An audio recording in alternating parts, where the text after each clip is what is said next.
ये कुछ नया प्रश्न सोचा जाए, समझा जाए और उसे हल किया जाए।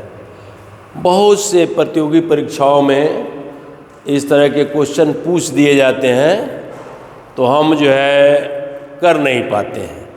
तो बिल्कुल इजी तरीका, इजी सिस्टम को समझिए। क्वेश्चन देखिए आपके सामने है। क्वेश्चन नंबर 1, अंकों 4, 0, 1, 9 से बनने वाली 6 अंकों की सबसे छोटी संख्या लिखें, जिसमें आवश्यकता अनुसार अंक को दोहरा सकते हैं। यानी अलग अलग डिजिट दिया हुआ है और उससे आपको संख्या बनानी है।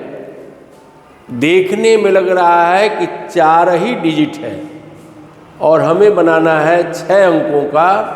तो इसके लिए सबसे पहले हमें जानकारी होना चाहिए कि जब हमें अंक दे दिया जाता है तो बड़ी संख्या या छोटी संख्या लिखते कैसे हैं।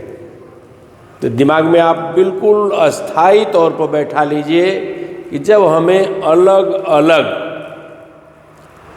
डिजिट दिया गया हो, यानी अंक दिया गया हो, और उससे बड़ी संख्या या छोटी संख्या बनाने के लिए कहा जा रहा हो, तो बिल्कुल 2 ही तरीका आप दिमाग में बैठा लीजिए। उन अंकों को हम अरेंज कैसे करते हैं।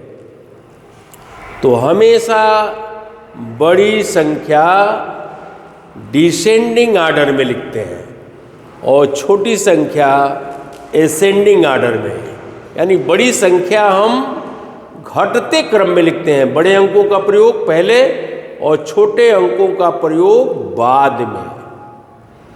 और ठीक उसी के उलट छोटी संख्या में हम बढ़ते क्रम में लिखते हैं, यानी एसेंडिंग आर्डर में लिखते हैं। छोटे अंकों का प्रयोग पहले और बड़े अंकों का प्रयोग बाद में।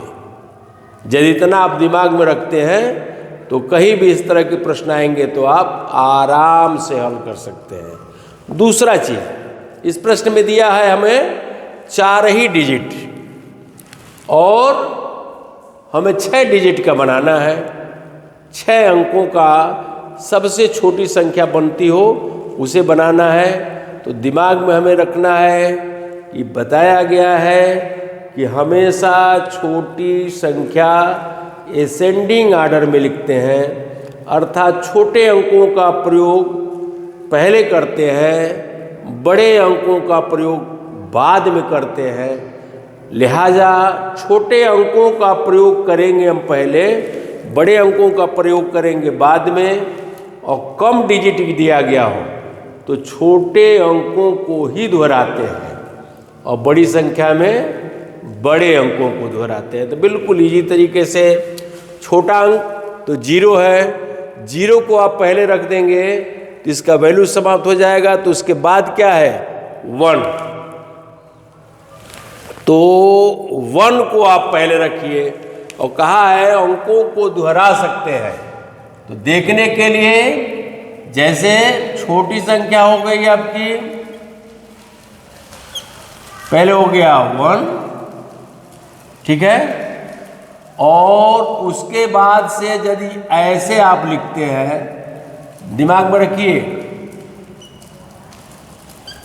तो नियमानुसार ये आपकी छोटी संख्या हुई, लेकिन क्रम में आप देखे हैं दोहराने की बात कर रहा है। इसमें 4 ही अंक है तो दोहराने की बात कर रहा है। तो नियमानुसार कई अंकों को दोहराना पड़ेगा, तो 2 अंकों को दोहराना पड़ेगा।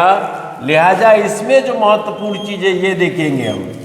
पहले हम 1 लिखेंगे, उसके बाद 0, पुनः एक 0, ठीक है, और पुनः 1 आप लिखेंगे, जो अक्सर गलत लोग कर देते हैं, 4, 9, यानी डबल 1 आप पहले ही लिख देंगे तो प्रश्न आपका क्या हो जाएगा? गलत हो जाएगा। यानी एक अंक, फर्स्ट डिजिट लिखने के बाद जितने 0 हो या जितने जीरो की आवश्यकता हो उतना जीरो पहले लिख लीजिए। उसके बाद के अंकों को आप क्रमशः दोहराना चाहें तो दोहरा सकते हैं। तो अब आप देख रहे होंगे 1 0 0 1 4 9। गिन लीजिए 1 2 3 4 5 6। यानी जो प्रश्न हमें मिला था उसके हिसाब से हमारा उत्तर हो गया। आप पढ़ रहे होंगे इकाई, दहाई, सैकड़ा, हजार, 10,000, लाख, 1 लाख, 1,149,149। 1,149 ये हमारा जो है प्रश्न का उत्तर हो गया। इसी आधार पर हमको दिया गया है, ये आपको दे रहे हैं हम। बड़ी संख्या लिखना है। जिस प्रकार हम छोटी संख्या को असेंडिंग आर्डर में लिखेंगे, ठीक उसी तरह से बड़ी संख्या लिखने के लिए हम डिसेंडिंग आर्डर में लिखेंगे।